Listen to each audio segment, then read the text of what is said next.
Bem-vindos a The Network. Aqui estão os títulos desta edição.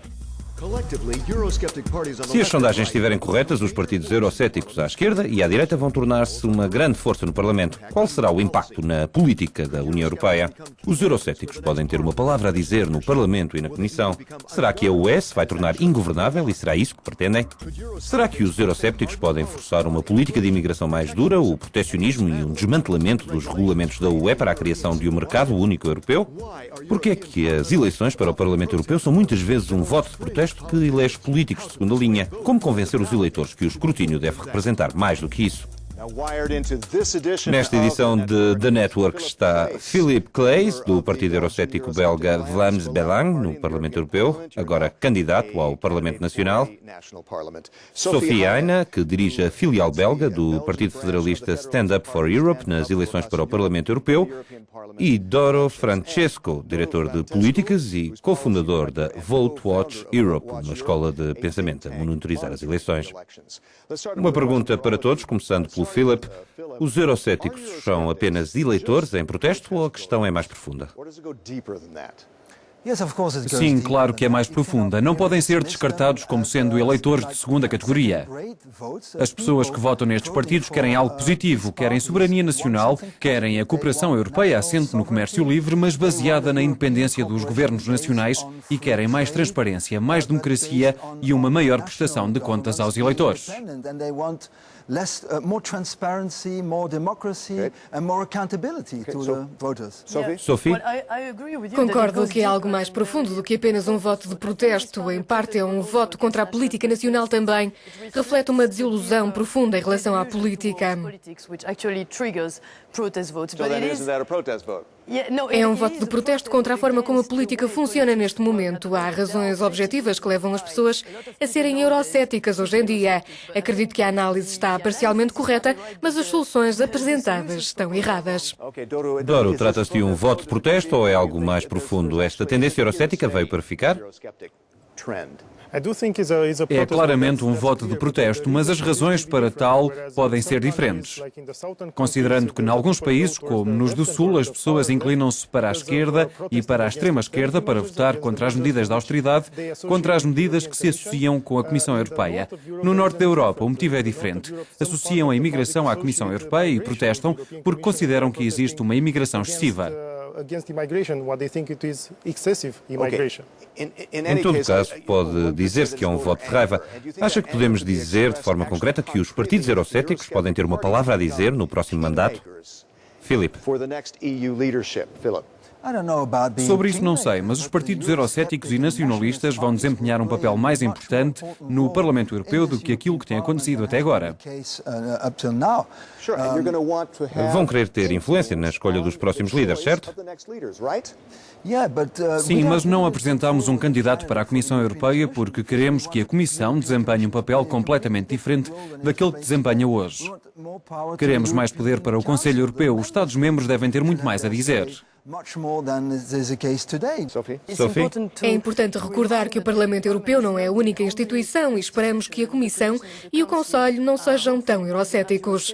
Também gostaria de acrescentar que mesmo que os eurocéticos consigam uma maior influência na política europeia, isso pode acontecer em diferentes direções que podem desencadear reações nos federalistas pró-europeus ao fazê-los sentir que devem exprimir melhor a sua mensagem. Que tipo de influência concreta pode ter o euroceticismo em certas questões que o Parlamento enfrenta? O mais forte dos eurocéticos no Parlamento vai certamente afetar o comportamento dos outros partidos tradicionais que vão ter de os levar em consideração quando fazem as coligações. Porque vão ter de se basear em números diferentes. No entanto, a influência dos eurocéticos no Parlamento Europeu depende de muitos fatores. O principal é a capacidade das partes trabalharem em conjunto. Os eurocéticos de esquerda e os eurocéticos de direita. E existem grandes divisões entre os dois. Então, os partidos tradicionais podem ter de fazer acordos com os eurocéticos e isso pode encaminhá-los numa determinada direção. Sophie, está preocupada com isso? Como já disse, creio que reflete as tendências mais profundas do euroceticismo e acho que, de certa forma, podia aumentar a politização das questões europeias. Como a imigração. Como a imigração, mas outras questões também. Obrigaria os federalistas da esquerda e da direita, no Parlamento Europeu e também a nível nacional, a esclarecerem as suas mensagens e a expressarem o seu verdadeiro federalismo. Philip, partidos como o seu podem ter influência e conseguir o que pretendem em termos de imigração, por exemplo.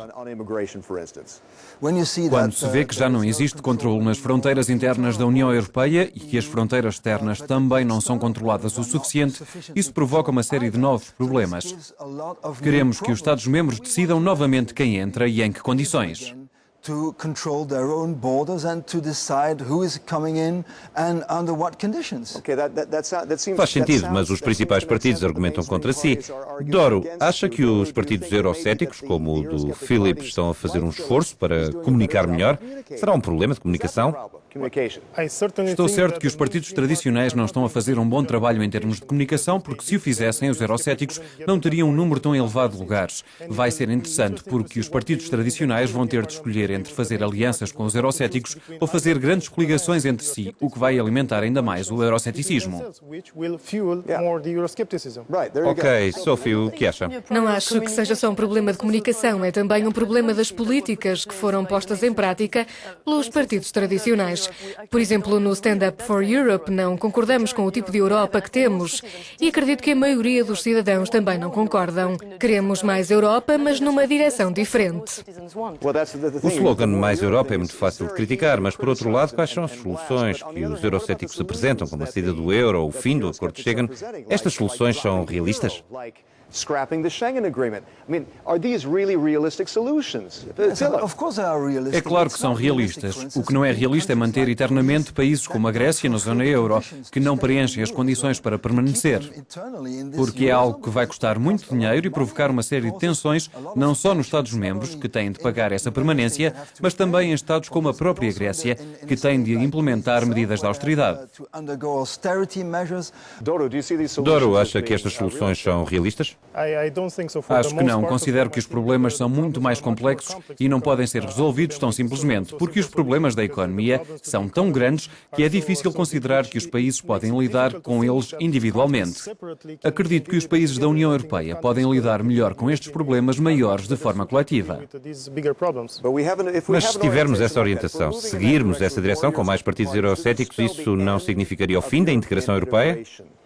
Há um risco de ruptura, de quebra, e é por isso que os federalistas se devem unir e tentar defender o projeto europeu, mas não como está, porque muitas das críticas são fundamentadas e objetivas. Mas a única maneira de salvar o euro é elogiando-o e complementando-o com um governo económico europeu numa direção totalmente diferente da que temos agora, e ter também uma Europa social e uma fiscal, assim como a harmonização dos impostos. É disso que precisamos, não de sair do euro. Mas as pessoas simplesmente não querem que isso aconteça. Estão cada vez mais fartas desta Europa que se quer intrometer nos assuntos internos dos Estados-membros. Porque devemos ter uma Europa social. A segurança social tem de ser feita a nível nacional, porque é neste nível de democracia que as coisas podem funcionar.